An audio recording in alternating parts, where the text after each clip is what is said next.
everybody? Thanks for playing games here. It's Friday night, and it's definitely going to be a little different. Definitely a very different stream than what I normally do. What we're going to focus on tonight is talking about and watching me work on my tabletop system that I've been developing since 2012. And it sounds horrible when I say I've been working on it since 2012. The reality is that this has been more off than on, and um, let's just say that I'm finally ready to get done with it. And so I'm trying to really uh, put forth the effort to get this into play testing, and then just make final, like not final, but fine tune little adjustments here and there. But I've been making some pretty good progress here as of late, so I'm very excited about that. And yeah, so you'll see that I kind of have a few tools here on my screen. For this to work, I actually had to share my entire monitor on OBS, which is a little different for me. Usually I just capture one game window. So what you're looking at right now is my right monitor. And we got a couple things on here. I'll go ahead and kind of showcase what I'm using. And some of this is definitely for the stream, just to kind of make it a little bit easier. So I like Notepad++. That's what you're seeing in the top left-hand corner. And this is just where I'm going to jot down some notes that kind of go along with things. I have regular Notepad in the top right, and that's just kind of things that I'm going to try to they're tasks. They're things that I could choose to work on during my stream today. They are definitely some items on this list that I would like to get done, or at least,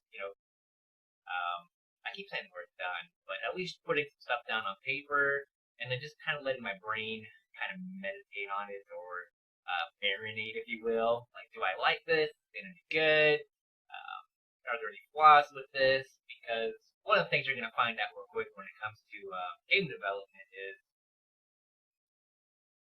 just because you have an idea doesn't mean that it's a good idea. It might seem like a good idea, but you gotta really pick it apart. And what I mean by that is, you might have the thought of, hey, one of the things on my list right now I think is actually combat oriented skill enhancements. And one of the things I want to do with Imagine is prevent dice bullet. And you might be like, what the heck is he talking about, prevent dice bullet? For large damage numbers. And so I might have an idea where I'm like, oh, you know what? Maybe I should give, wizards like an some extra pizzazz when they cast the spells and some more damage and stuff. But, it's a really good idea. How this going to impact everybody else? What about other classes? Although there's not technically any like classes per se, but how does it impact everybody else?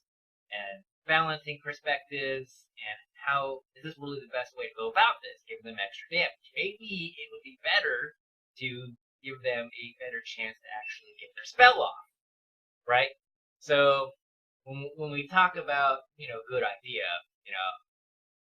it's kind of totally forgot where I was at. I was talking about good ideas, and Notepad right up here talking about what I'm going to try to accomplish, or some of the things we can tackle during the stream here. And yeah, this is definitely a lot different than what I normally cover. And I like how my chat here isn't really working very well on the screen for Twitch. It's a good thing I got a black background right there. When I lean back, it's a bit robot or tin can. I'll just try to talk a little louder. It might be just be when I lean back, I have a habit of decreasing my volume because I get comfortable. So that probably has more to do with it than anything else. Mike's in the exact same spot. It's actually right up here. You can't see it, but it's literally like I can almost touch it up here, right above my webcam. So yeah. All right. So let's see what we want to do here. Oh yeah. So I was talking about some of the tools on my screen. So yeah, Notepad top right hand corner just has a list of things that I can work on. I kind of just pick and choose what I want to do. There's so much to do still that it's not like I only have a choice of two things. You can kind of see that I got plenty of stuff that I can pick as far as what I can work on. Bottom right-hand corner is the calculator, which that's very important. A lot of this is math-based, and so it helps to have a calculator kind of give you, like to play around some numbers, see what may or may not work. And a lot of times, I might even whip out, the graphing calculator, and sometimes I sit here with like scratch paper, but lately I've just been kind of doing whiteboard. Again, just a lot of numbers, right? And I'm trying not to use this very much, although it does have the distinct advantage that I can actually, like show it on the camera, but I don't know where I did with my eraser. Must be in the room. I'll have to do that at some point or just not use it. But this right here, I did pull up a kind of like a paint program, if you will. I can sit here and draw on this, and I can write, and if I need to do any calculations or whatever, I can kind of just use this as my on the screen driving for it. So that'll work just fine.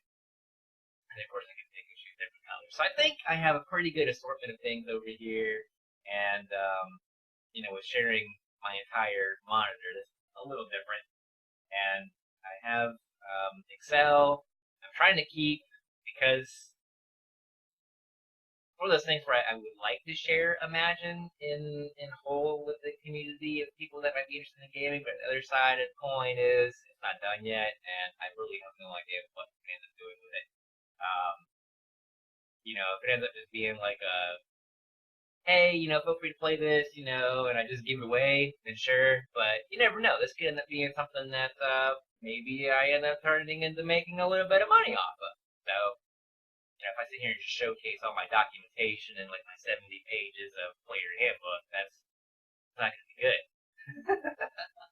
So, I'm trying to keep all my more privileged information on my monitor directly in front of me. So, and then we'll just kind of showcase like my thought process on some things. But you never know, someone else might be working on a tabletop game themselves, and might have questions on how to do things. It is very nice to have a better math background now than I did in 2012, and you do a lot of research. It's actually pretty funny to me that I had a college course on probability and stats, but I didn't really have to do anything for the probability side of my class because I had already researched and learned so much about probability in game mechanics, game development, that I didn't have any problems at all with the probability side of the course. I already knew it all. So it was great.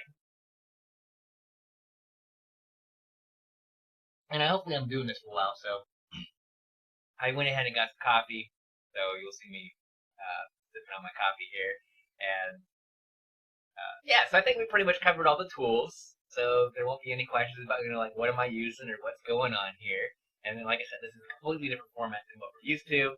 And if you have any ideas yourself, maybe I get into a topic and I'm thinking out loud, and you have any questions, you're like, well, why are you doing it that way? Or what's the thought process there? Or if you even have a suggestion, I'm definitely open to any ideas or things that might be contributed, because it just comes down to that whole, like, two brains are better than one is kind of a good way to think about it. So there are some things I have on my desk here in front of me, which you can't really see too well. Just move my whiteboard out of the way. So talking about how we do probability and Imagine, just to kind of give you an idea, because when we get into things on this list, it's gonna be readily apparent that this is a little different than most tabletop games. Most tabletop games out there are D20 based, and what we mean by D20 based is let me not use a die that's green, because this is not going to show up on my green screen. So if we oh goodness, do I have a D20? Yes, I do. Here we go. So this is a D20 die. It's essentially just a die that has 20 sides and ranges from 1 to 20. So most systems out there, they use this. You roll and that's what you get. And with it being 20-sided die, you have 5% chance to roll any number on here, and it's just a straight distribution. But I don't like the D20. I played a lot of Dungeons and Dragons in my time, and I just don't like how random this is. Now, I guess for some people that's perfectly fine, but I have come to hate this thing.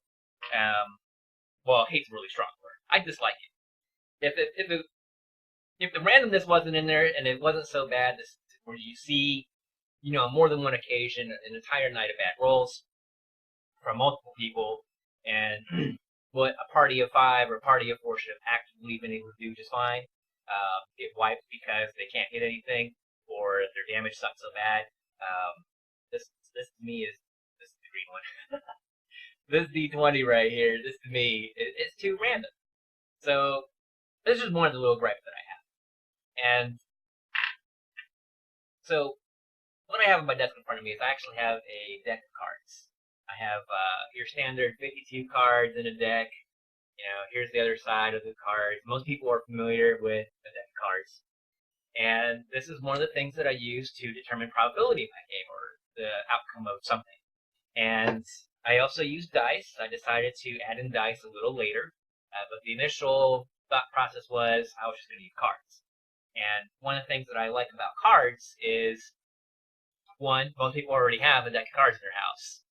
I say most, but it's pretty much been my experience. I'm sure there are some people that maybe, when I took my probability class, they actually covered what a deck of cards is and what is inside a deck of cards for someone who wasn't familiar with a deck of cards. So there are definitely people out there that may have never seen a deck of cards. So just to kind of give you a rundown on what is in a 52 card deck here is you have 4 suites. They range from ace, and then 2, 3, 4, 5, 6, 7, 8, 9, 10. And then you have some face value cards. They're like king, queen, and jack. This is an example of a king. And the 4 suites you have, you got your spades, you got clubs, diamonds, and your hearts. And here's an example. So for this, though, all you need to know at this point in time is that I just care about whether something is red or black. So this is a pass. Black is pass, and red is bad. You don't want red. Okay.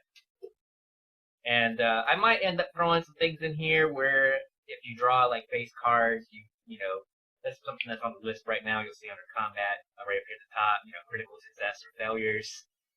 Do I want to include those in my game? And if so, how am I going to manage how you get a crit and how you would get a failure? Because you can't have one without the other. I want that balance in there. So that's something to think about. But yeah, so every time someone goes and draws a card from the deck, you have there's 52 cards. When we talk about probability, you're now looking at a 1/52 chance, which if we were to, bust out like a calculator, of drawing a particular card. So if we said, someone's like, hey, pick a card, any card, and you're like, oh yeah, sure, I got this. Let me pick this one. Okay, so you just drew the 4 of spades. Well, how many 4 of spades are in the deck? There's just this one. So when we talk probability, you write it out as 1/52. This is what we're going for. We're trying to just draw one single card out of this entire deck. That 4 of spades that we just looked at. Okay, this one card. And there's 52 cards in the deck. So if we just do 1 divided by 52, if you were to try this again, if I were to shuffle this all up and I were to draw this again, you're wondering like, oh, what's the chance of drawing that 4 of spades again? So here I am shuffling, and I sit here and I draw, and oh, there's 3 of hearts. Oh, look, we got a jack of clubs. Oh, there's the queen of clubs. And we could go all day until we exhaust it, but you can see here that in order for me to do this, it'd be like a 1.9% chance. So that is pretty difficult. You think about winning the lottery or something. But yeah, it'd be easier to get this card than it would be to get the lottery. But so every time that we take a look at this, when we talked about pass and fail, you have a 50% chance on if you're just drawing one card. So 50% chance, there's a black, there's red. Luckily that just worked out, right? But you could get multiples in a row. We're still getting our 50%. It's kind of balanced right now. But okay, so there we just had like 3 failures. So how can we use the system, and why do I like it? And this is pretty much why. I still can get the probability that I want, and one of the things that I do like is that I consider this to be, in my words, controlled probability. And what I mean by that, you're like, controlled probability? What the hell is that? That doesn't make any sense. There's 52 cards in here. After a player gets done, or actually while they're still in the process, let's say that, we're like, we already used this card and this many cards. And hypothetically speaking, let's say that in these cards, there was a lot of reds in here. More reds than there were blacks, right? So more failures than positives or passes. At that point in time, I know, as a player, that I've already had most of my bad luck here, right? So my night's going to get a little better with drawing the next few cards because I know that, statistically speaking, or probability-wise, I have more of a chance of pulling a pass card than I would a failure card. Now, the reverse is true. I could have a really good lucky streak, and I could be, like, totally, swashbuckling up on a pirate ship and killing everybody and passing all my success rolls, or success checks, if you will. And, well, here comes the wave of bad luck. But statistically, it should even out. So that's kind of what we're looking for. And this is just the raw mechanics of just drawing your cards from the die, from the pool, your deck cards. So when we talk about, I think we're doing so much talking about skills, I think we might actually take that one off the list and start there. And what I wanted to try and take a look at is when we talk about combat, and this is particularly for combat, I wanted to drum up and come up with some skills that are going to be beneficial to different characters depending on what they're trying to do. Now, this game system is called Imagine. I don't think I've mentioned what the name is, but the whole concept behind this tabletop system is that whatever someone wants to drum up in their mind, whatever creative thing that they have ever seen or they come up with themselves in their own brain, I want to have a system that says, whatever you can dream up, I want you to be able to play it in my game. So, a lot of these, you go to the store, you buy a book, and there you are with your book, and it's like, all right, page 3, classes. You're like, okay, classes. And you're looking at it and like, okay, I can be a fighter. I can be a rogue. Awesome. Oh, look, sorcerer's on here, and so is a wizard. I can be a ranger and be like Legolas, right? And that's about all you really get. You get a finite, very short list of classes that you can play in the system. And of course, there's always like homebrew or someone like, oh, you just make something up, right? And then you got to get approval, blah blah blah blah. If your game master or your storyteller is actually into letting you play something that's outside what's in the book, because a lot of people aren't really into that. But this system is designed where I don't sit here and say, hey, you just have a finite list of classes to pick from. What this actually does is you come up with a concept you want to play. So let's, I just mentioned Legolas earlier. Let's say you wanted to play Legolas. You wanted to have yourself an elf that was really, really good at going pew, pew, pew with a bow. And maybe that's all you want to do with it, right? Or, hey, maybe you want to throw in some other stuff like tracking, or some nature skills. Things along that, right? So what I'm trying to do instead of giving people a class list, because I'm avoiding that by all means, is I'm going to give people the building blocks that they need. So it's kind of like Legos, right? You dump out the bucket, you pick out what you want, you create what you want. And that's the whole premise behind my system, is to just give people the building blocks so they can pick and choose what they want. And when you have all these components, you put it all together and boom, you have Legos. Okay? Or if I wanted to sit here and create Captain Jack Sparrow, my goodness, you would need to have, that would be a character to play right there, Captain Jack Sparrow. You probably would do something maybe like, maybe you're just doing like a scimitar, right? Maybe one sword, maybe you want a dual wield, you want to be cool. Or, I can't remember what Jack Sparrow used. I think maybe just one weapon is what he used, I would have to go and look. But he would also need to have a silver tongue, right? So you're going to have skills that let you be able to talk yourself out of anything, because that is what makes Jack Sparrow so freaking awesome. Is he has a silver tongue. He will literally sit there and finagle himself out of a situation, right? And you have to kind of think about all the different elements that go into that. And he's actually pretty acrobatic too, if you think about him hopping around all the time like he does. So maybe you can make like a blend between like Zorro and Jack Sparrow, and the system will let you do that. So let's take a look here and kind of talk a little bit about what skills I do have at the moment and what I want to put in here for some of my characters, because I've been doing a lot of work on the magic system as of late. Magic has been one of those really, really, really complicated elements to this game. And the reason is because, again, I don't give you a finite list of things you can do. You don't just go, oh, I hit level 3, and now I know how to cast Firebolt. It doesn't work like that. The way that the system works is, okay, you're playing a caster, that's what you're going for. So you have ranks in magic, and you also have ranks in being able to create, and also an element skill. Like Firebolt would be, I'm going to create fire. And you're going to go ahead and just launch that thing at somebody, right? Whoever you want to cook up that, right? So how can I make sure that someone who wants to play a spellcaster has different skills available to them to be able to fill out their idea of, or their concept of their character? And so that's what we're going to take a look at here. And we'll take a look at what I've already got. So give me just a second here. I'm going to pull up my player's guide. And I'm just going to take a quick peek in here for my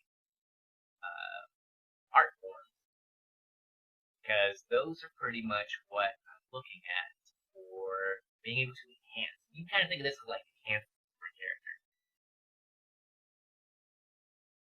So because magic has been kind of lagging behind the other aspects of combat, I pretty much have melee where I want it. Again, I'm still going to have to go in here and put in some hearts, probably work on that as well. But, so like right now, I have the art of battle casting. And let me just kind of put this over here. I'll just do a little copy paste, just dump it up here so you can kind of see like what I'm reading along with. So there we have the art of battle casting. So this prerequisite depth is actually the ability score for a magical person.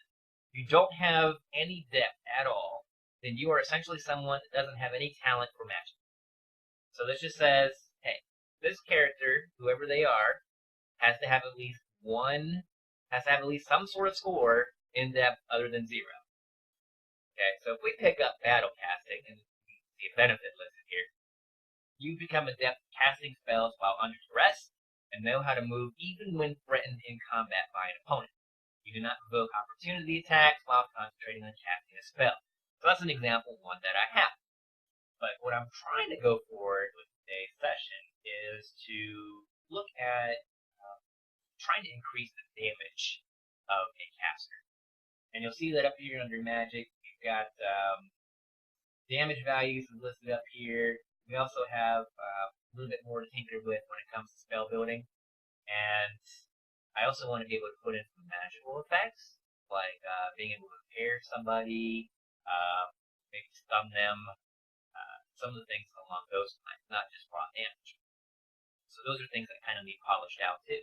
And it's really interesting when we take a look at something like this, because being a gamer, a lot of us have played different things, whether it's tabletop, video games, or heck, cops and robbers in the backyard with friends, right? You come up with something. So how can we take from everything that we've been exposed to and maybe fine-tune that, improve it, or we can even come up with something that is completely brand new. And that's kind of like what we're going for here, is this brainstorming element of what can we try and do. So that is battle casting, and that is a prereq in there as far as depth is prereq. And there isn't any prior art forms or anything that's needed Now, we also have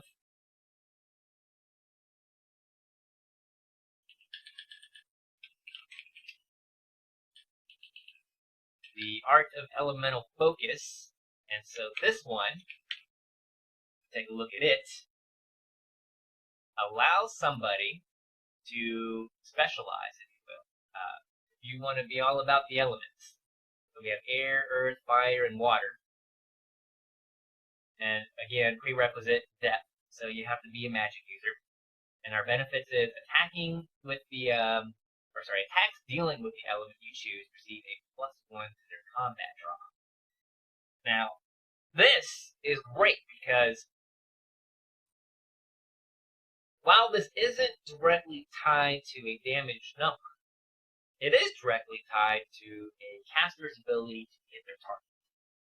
So when we talked earlier about the randomness of this guy, and people having bad rolls, or even mediocre rolls, and not being able to hit their target, you kind of have to wonder, what's going on there. Because one of the things that I feel about a tabletop system, and the characters in the tabletop system, is that you're talking about someone who started off at level 1.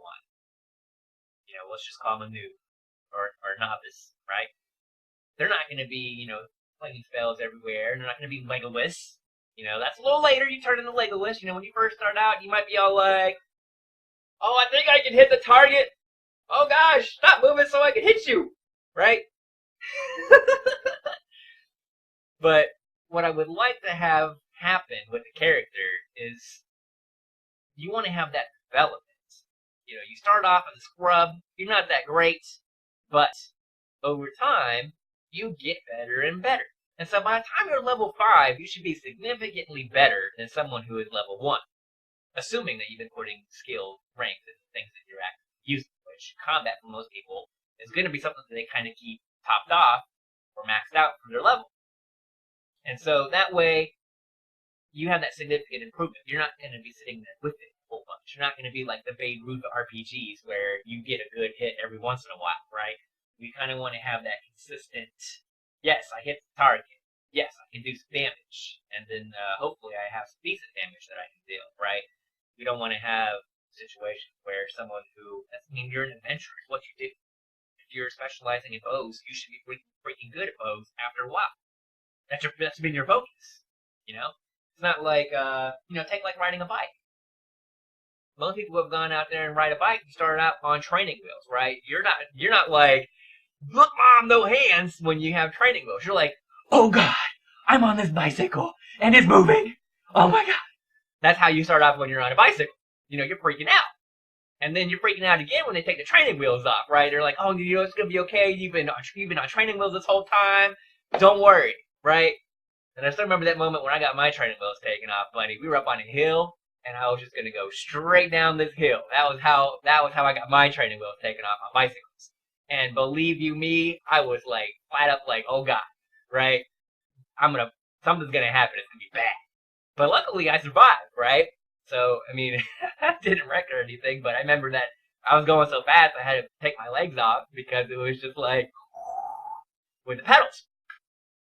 So it's kind of like what we're going for because and even though it's been a while, I can still go out and get on a bicycle, and I'm perfectly fine on a bicycle. I can even do no hands, right?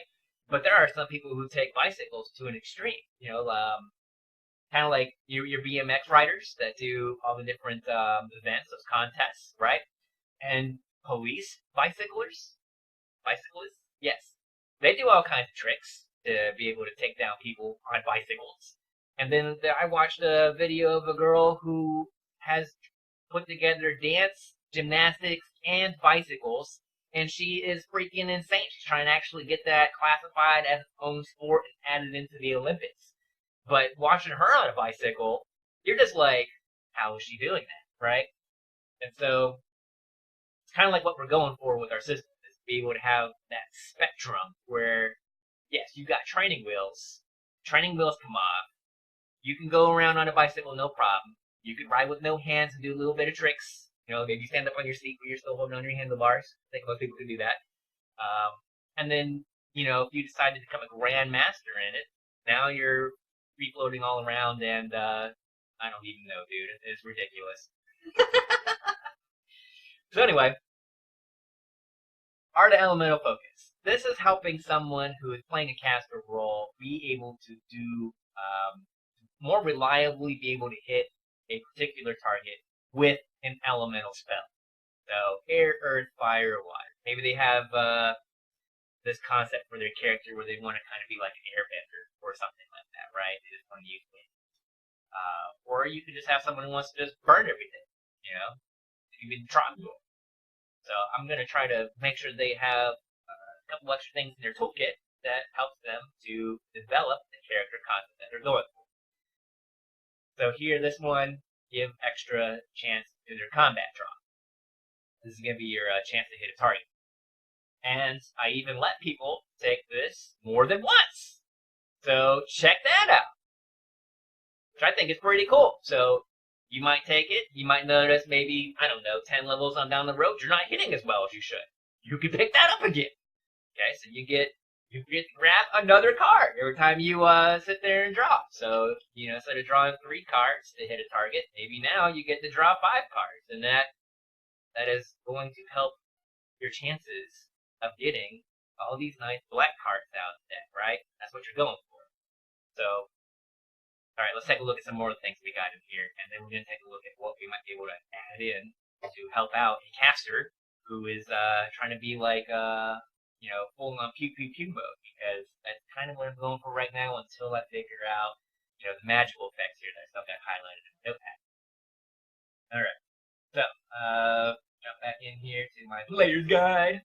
And, alright, here we go. So this is one that I'm probably going to have to flesh out a little bit.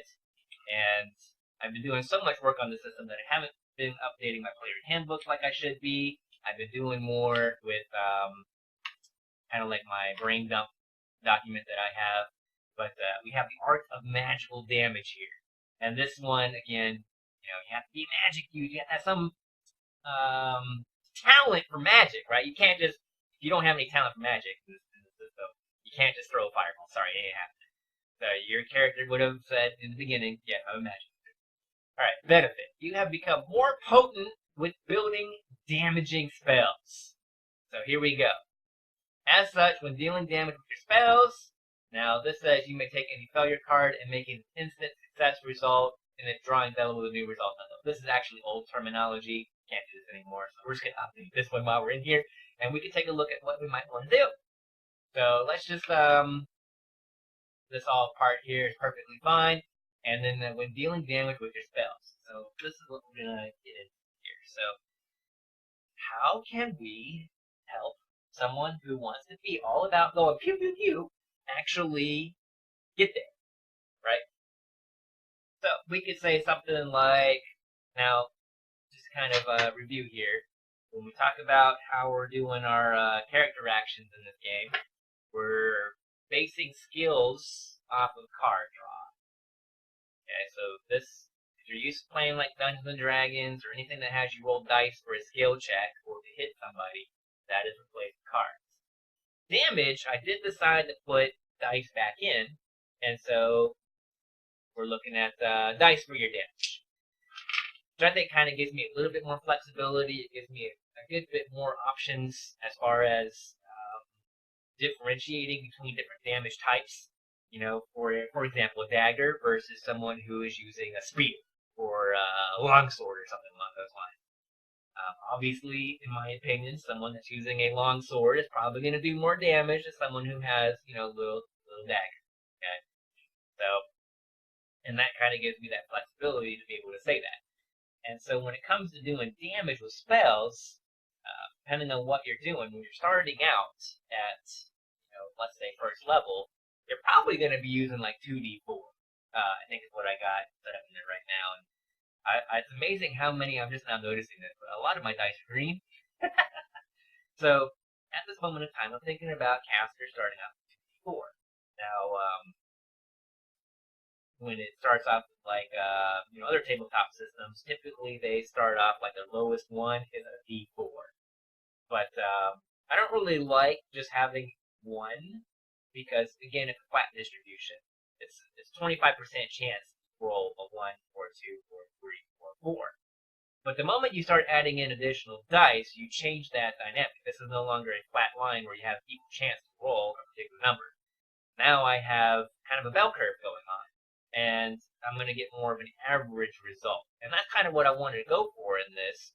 Is if I roll these, let's just get here. I got 1 and a 2, so I had 3, which isn't all that great. And I just got that same exact roll. How weird. But so that's 5. Okay, so that's a little better. And then we've got 4, 2, and 2. And we got 3 and a 3, so that's 6. So more often than not, we're going to roll right on the top of that bell curve. I got a 6 again. And so you're actually seeing that happen here, proving it. But it's got snake eyes, 1 and a 1. And up there's a 3 and a 4. That's an exceptional one. It's on the higher end, downward sloping part of our bell curve. And it probably would take me a while to get 4 4 for a perfect 8. But that's a 7. But so we could put in something here like so here's some options that we can do with dice. We could say so let's just label this like A. All right, we're just gonna kind of dump a little bit in here. This is where my brain dumping starts happening. We could say let's we could re-roll your lowest. Okay, so if I oh, that D4 is totally gone on the floor now. I need to get like a shoebox so I don't roll my dice off my desk. So let's say, I've got oh wow, I got a 4 and a 4 that time. What? Let me get something that's great. Okay, so I got a 3 and a 1. So if I re-roll my lowest die, I take away this 1 now, and I get to re-roll it. So I get a 1 again.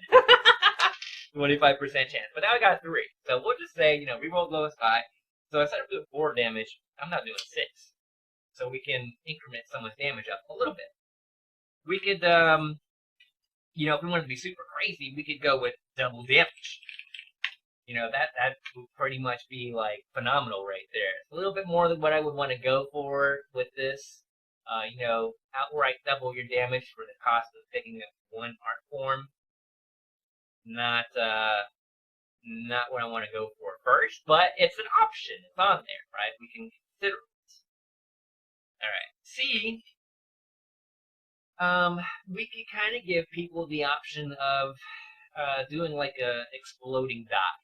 And what we mean by that, what it's actually a standard term, is to say if you max out a number on here. So let's say, we're rolling 2d4s. Anytime I get a 4, let's explode it. Or I can even say on 3 and 4, you can explode it. But what happens then is you get to re-roll the die. Okay, so it's a re-roll event. And anytime you would get, let's just say we get a 4, right? So we roll it, and we get to say we explode on 4. So you would have 4. So you count your 4 plus whatever you roll again. And if you get another 4, of course this is very extreme. That's only a 25% chance that you would get another 4, right? But this could go on for a while. If we're super duper lucky. But more than likely, it would kind of peter off. And I'd probably put a cap on this, so that you couldn't explode after, X many. But this way, if you're already, you're rolling like 2d4, or maybe it's like 2d8, 2d6, whatever we happen to be rolling, let's just try it like 2d6 here. I could say, hey, top result of your die, whatever you've maxed out on. Or even I could just kind of go in here and say, if you're rolling d6s, if you get a 5 or a 6, that would be about a third of the split on the die. So that would be something that would be a little bit better than just saying like the top number, because now we're dealing with d6 versus d4. 1/6 of a chance with d6 versus 1/4 of a chance with d4. So I probably would need to specify if I was going to do the exploding dice, which actually would have you explode. Or I could just, I think we would need to clarify it a little bit. So something that a player would need to keep up with when you're talking about your character if they pick this up. So we have exploding dice. Explode dice. We can do exploding dice here. And most likely we would put a cap on this. So a little notation off to the side with a cap. And so kind of like what we got at the moment. Let me just think if there's anything else I might want to consider. And again, if you're sitting there watching, you might have an idea too as to what you might want to throw in there. And let's see. What else might I want to do here? So we've got reroll your lowest die, which is definitely going to help somebody out. Oh, here's the other thing. We can just put a flatten in here no matter what, reroll all once. Obviously, that's going to be our crappiest roll. Doesn't matter what die you're rolling. Anytime you get a 1, that is your absolute minimum value. So we could say, hey, anytime you're unfortunate in your roll, you get a 1, go ahead and re-roll that bad boy. And we can just leave that as indefinite. I know it might slow things down a little bit, but the chances of someone getting a 1 more than twice would be really low. So I think we'd be fine with letting someone just re-roll all their 1s. So, hey, now you don't have to worry about getting some crappy rolls, because now you get to re-roll every single one at once. So, this kind of goes along with re-roll lowest die, but specifically, we got to just re-roll all at once. So now it's kind of like, this one would apply more often to someone who's rolling. Reroll those. That is always going to be something that pops up. This is 100%. Reroll all 1s. This is something that might not come up every time they go to roll for damage. They might not get a 1. They could get a 2, right? So if I'm, 2d4 here and I roll this, reroll 1s. Well, I actually got a 1. I got 4 and 1. Now I just reroll here and a 4 and a 2. So rerolling all 1s, this would trigger all the time. So it's not 100%. And depending on which die we're using, it's going to fluctuate. So we could maybe possibly expand this maybe like 1s and 2s for like a d6. Or we just might keep it as reroll the lowest. Probably simpler to keep it as reroll the lowest. Double damage. That would be something that would apply all the time.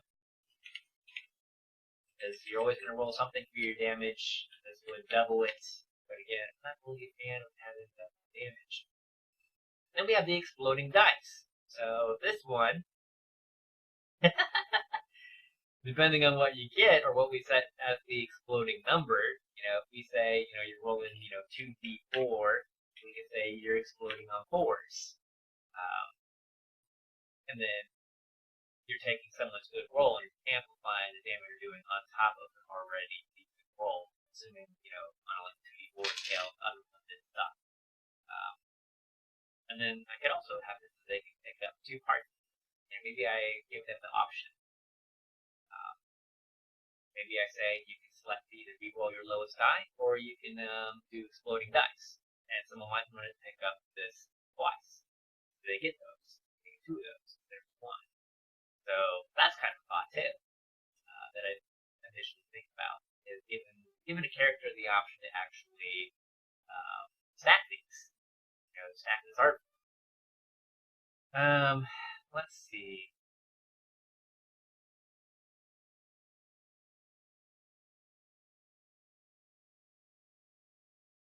So yeah, I think at the end of this, I think what we're going to do is we're going to keep in reroll your lowest, and then let somebody have exploding dice. So I think we'll keep these ones, and I'll give the player the option to pick one, and be able to give them the option of taking this twice. So I'll just kind of keep this one on here, and we're just kind of scrolling down a little bit. So that's actually pretty cool. I'm actually pretty excited and happy about the way this just popped up. So reroll lowest triggers all the time. If you're gonna pick this up, this is probably your most bang for your buck. Most people should just go right for this. This one here, exploding dice. We say explodes on 4s with 4s. This would help you expand the maximum amount of damage that you can do. Whereas here, you're kind of stuck. It doesn't matter what your lowest die is when you roll it. The example of 2d4s, you can't exceed 8. You got a 4, you got like a 1 on your other one, you can roll the 1 to 4, now you have 8. So that's your max. So this one, your damage is still capped. So 2d4, we'll say, that's it. That's all you get. But when you're talking about exploding dice, you now have that potential where we can actually have a lot higher number. So, for example, if I roll 4 and I get a 4, and actually I got a 4 and 3. Now I get to take this 4 that I got, and I get to bank it, so to speak. So what this looks like here is I have a 4 plus a 3, and now I get to roll it again and add in whatever I got, and I got 2. So now my damage here is 4, 3, and 2, so we're looking at 9. So I just exceeded the previous cap that I would have had because I got 4, 3, 2, and 9. Not too bad. And, it could potentially explode more than once. That's why I got that with the cap here off to the side. So this would probably be someone's first primary thing that they want to do because this is going to help your damage output over the course of the game easily, because you're not having to keep that crappy die roll in there. And in the case of a D4, there's 25% chance to get 1, or your 50% chance to get 1 or 2. So that's probably what you're going to be rolling, and so that's really going to help you get up out of that 4 range and get more like 5, 6 on your average roll. So like it. And then this one's going to be in here for a lot of your min-maxers. You want to get every little bit of out of being able to cast a spell, so they can come in here and pick this up. And now, hopefully they got this one first. They come in here and get this one next. And now you're taking your damage. That's actually kind of interesting. You've got a 1, and you re-rolled it into a 4, then your 4 explodes. You got a little bit of dice rolling to do, but that, again, also wouldn't be very bad. And it's not like it's going to happen all the time. So that's the other thing you got to watch out with this. Because I put stuff in here. When you start going around the table in combat time, you don't want to have people take 5 minutes for their turn. No one likes that. So if my mechanics are making things slower than what they really need to be, then I really need to go back to the drawing board and figure out a better mechanic that still allows for gameplay to continue at a good pace. And so I really won't know how well the system actually flows until I get my playtesting on, and that's going to end up being a little later.